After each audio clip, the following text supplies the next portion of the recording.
Hi ಎಲ್ಲರೂ ಹೇಗಿದ್ದೀರಾ? I hope ನೀವೆಲ್ಲರೂ ಚೆನ್ನಾಗಿದ್ದೀರಾ ಅಂತ. ನನಗೆ ಯಾವಾಗಲೂ ಎಲ್ಲರೂ ಹೇಳ್ತಾ ಇರ್ತಾರೆ, ನೀನು ಯೂಟ್ಯೂಬಲ್ಲಿ ಲಾಗ್ಸ್ ಮಾಡು, ವೀಡಿಯೋಸ್ ಮಾಡು, ಅಪ್ಲೋಡ್ ಮಾಡು, ಡೈಲಿ ಫಂಕ್ಷನ್ ಅಟೆಂಡ್ ಮಾಡ್ತೀಯಾ ಅಂತ. ಸೊ ನಾನು ಡೈಲಿ ಫಂಕ್ಷನ್ ಅಟೆಂಡ್ ಮಾಡೋದ್ರಲ್ಲೇ ನನಗೆ ಟೈಮೆಲ್ಲ ಹೋಗ್ಬಿಡುತ್ತೆ. ನಾನು ಎಲ್ಲಿಂದ ವೀಡಿಯೋ ಮಾಡಲಿ? ಹಾಗೆ ಇವತ್ತು ಕೂಡ ನಮ್ಮ ಸನ್ವತಿ ಲೇಡೀಸ್ ಕ್ಲಬ್ಬಿಂದ ಅಂತಾರಾಷ್ಟ್ರೀಯ ಮಹಿಳಾ ದಿನಾಚರಣೆಯನ್ನು ಆಯೋಜಿಸಿದ್ದಾರೆ. ಸೊ ಅದಕ್ಕೆ ನಾನು ನನ್ನ ಕಿಡ್ಡು ಇಬ್ಬರೂ ಹೆಬ್ಬಾಳಲ್ಲಿರುವಂಥ ಹೋಟೆಲ್ ಕಲ್ಯಾಣಿಗೆ ಬಂದ್ವಿ. ಸೊ ಇಲ್ಲಿ ನಮ್ಮ ಟೀಮು ಅರೇಂಜ್ ಮಾಡಿದ ಕಾರಣ ಈಗ ಆಲ್ರೆಡಿ ನೀವೆಲ್ಲ ನನ್ನ ಡ್ಯಾನ್ಸ್ ಕ್ಲಿಪ್ನ ನೋಡಿದ್ದೀರಾ. ಸೊ ಅದಕ್ಕೆ ಎಷ್ಟೆಲ್ಲ ತಯಾರಾಗಬೇಕಾಗಿತ್ತು ನಾನು. ಸೊ ನಾನು ಬೇಗನೆ ಅಲ್ಲಿಗೆ ಹೋದೆ, ರೆಡಿ ಆಗಬೇಕಲ್ಲ ಅನ್ನೋ ಕಾರಣಕ್ಕೆ. ಸೊ ಹೋದಾಗ ಅಲ್ಲಿ ಸದ್ಯಕ್ಕೆ ಇನ್ನೂ ಯಾರೂ ಬಂದಿರಲಿಲ್ಲ, ನಾನೇ ಫಸ್ಟ್ ಹೋಗಿದ್ದು. ನಮ್ಮ ವೇದಿಕೆ ಸಜ್ಜಾಗಿತ್ತು, ನಮ್ಮ ಪಾರ್ಟಿ ಹಾಲ್ ಕೂಡ ಅರೇಂಜ್ ಆಗಿತ್ತು. ಸೊ ಇಲ್ಲಿಂದ ಬೇಗ ಬೇಗ ಹೋಗಿ ರೆಡಿಯಾಗಿ ಗೆಳತಿಯರೊಂದಿಗೆ ಹಂಗೆ ಒಂದು ಸ್ನ್ಯಾಪ್ನ ತೊಗೊಂಡು ಮತ್ತು ಇಲ್ಲಿ ಬಂದಿರುವಂಥ ನಮ್ಮ ಕಮಿಟಿ ಮೆಂಬರ್ಸು ಜೊತೆಗೆ ಇಲ್ಲಿ ಬಂದಿರುವಂಥ ಸ್ಪೆಷಲ್ ಗೆಸ್ಟ್ ಜೊತೆ ಒಂದು ಫೋಟೋನ ತೊಗೊಂಡು ನಂತರ ನಾವು ತುಂಬ ಚೆನ್ನಾಗಿ ವುಮೆನ್ಸ್ ಡೇನ ಸೆಲೆಬ್ರೇಟ್ ಮಾಡಿದ್ವಿ.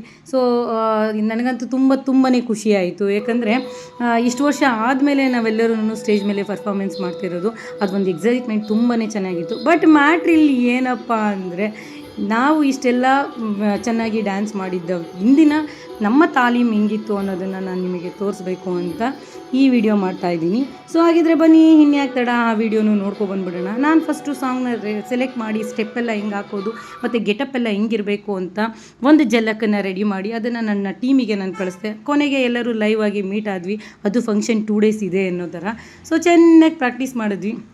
ಇಷ್ಟು ವರ್ಷ ಮದುವೆ ಆಗಿ ಇಷ್ಟು ವರ್ಷ ಆದಮೇಲೆ ನಮ್ಮ ಆಸೆ ಕನಸುಗಳೆಲ್ಲ ಹೇಗೆ ಫುಲ್ಲು ಜಡವಾಗಿ ಕೂತ್ಕೊಂಡಿತ್ತು, ಹಂಗೆ ನಮ್ಮ ಇಡೀ ದೇಹದ ಕೈ ಕಾಲುಗಳು ಕೂಡ ಜಡವಾಗಿ ಕೂತ್ಕೊಂಡಿತ್ತು. ಸೊ ಅದಕ್ಕೆಲ್ಲ ತುಂಬ ಕೆಲಸ ಕೊಟ್ಟು ಚೆನ್ನಾಗಿ ತಾಲೀಮನ್ನು ಮಾಡಿದ್ವಿ. ಸೊ 2 ದಿನದ ಪ್ರಾಕ್ಟೀಸಲ್ಲಿ ನನಗಂತೂ ತುಂಬ ಎಕ್ಸೈಟ್ಮೆಂಟ್ ಇತ್ತು. ನಾನು ಹೇಗೆ ಆ ಸ್ಟೇಜ್ ಪರ್ಫಾರ್ಮೆನ್ಸ್ ಮಾಡ್ತೀನಿ ತುಂಬ ವರ್ಷಗಳಾದಮೇಲೆ ಅಂತ. ನಾವು ಅಂದ್ಕೊಂಡಿದ್ದಕ್ಕಿಂತ ಚೆನ್ನಾಗೇ ಸ್ಟೇಜ್ ಪರ್ಫಾರ್ಮೆನ್ಸ್ ನಾವು ಮಾಡಿದ್ವಿ. ನಾನು ನಮ್ಮ ಹೆಣ್ಮಕ್ಳಿಗೆ ಯಾವಾಗಲೂ ಹೇಳ್ತಾ ಇರ್ತೀನಿ, ಹೆಣ್ಮಕ್ಳು ಅಬಲೆಯರಲ್ಲ ಸಬಲೆಯರು ಅಂತ. ಸೊ ನಾವು ಯಾವ ಫೀಲ್ಡಲ್ಲೂ ಏನು ಕಮ್ಮಿ ಇಲ್ಲ. ಅಡುಗೆ ಮನೆಯಲ್ಲಿ ಸೌಟ್ ಹಿಡಿಯೋ ಕಸರತ್ತು ಕೂಡ ನಮಗೆ ಗೊತ್ತು. ಹಾಗೆ ದೇಶ ಕಾಯೋಕ್ಕೆ ಗನ್ ಹಿಡಿಯೋ ಗತ್ತು ಕೂಡ ನಮ್ಮಲ್ಲಿ ಚೆನ್ನಾಗಿ ಗೊತ್ತು. ಸೊ ಹಂಗಾಗಿ ನಾನು ಹೇಳೋದು ಇಷ್ಟೇ, ನಮ್ಮ ಹೆಣ್ಮಕ್ಳಿಗೆ ನಮ್ಮ ಆಯುಸ್ಸು ಮುಗಿತಾ ಇದೆ, ಆರೋಗ್ಯ ಹದಗೆಡ್ತಾ ಇದೆ. ನಮ್ಮ ಆಸೆ ಕನಸುಗಳನ್ನೆಲ್ಲ ಯಾಕೆ ನೀವು ಅಡಗಿಸಿಟ್ಕೊಂಡಿರ್ತೀರಾ? ಸೊ ನಿಮ್ಮೆಲ್ಲ ಕನಸುಗಳನ್ನೂ ನನಸು ಮಾಡಿಕೊಡಿ. ಭಗವಂತ ಮುಂದಿನ ಜನ್ಮ ನಮಗೆ ಇದೇ ಥರ ಕೊಡ್ತಾನೆ ಅಂತ ಹೇಳೋಕ್ಕಾಗೋದಿಲ್ಲ. ಸೊ ಕೊಟ್ಟಿರೋ ಜೀವನದಲ್ಲೇ ಎಲ್ಲರೂ ನಿಮ್ಮ ಆಸೆ ಕನಸುಗಳನ್ನ ಈಡೇರಿಸ್ಕೊಂಡು ಚೆನ್ನಾಗಿ ಖುಷಿಯಾಗಿ ಈ ಜೀವನನ ಕಳೀರಿ ಅಂತ ಹೇಳ್ತಾ ಇವತ್ತಿನ ನನ್ನ ಈ ವಿಡಿಯೋನ ಇಲ್ಲಿಗೆ ಕೊನೆ ಮಾಡ್ತಾಯಿದ್ದೀನಿ.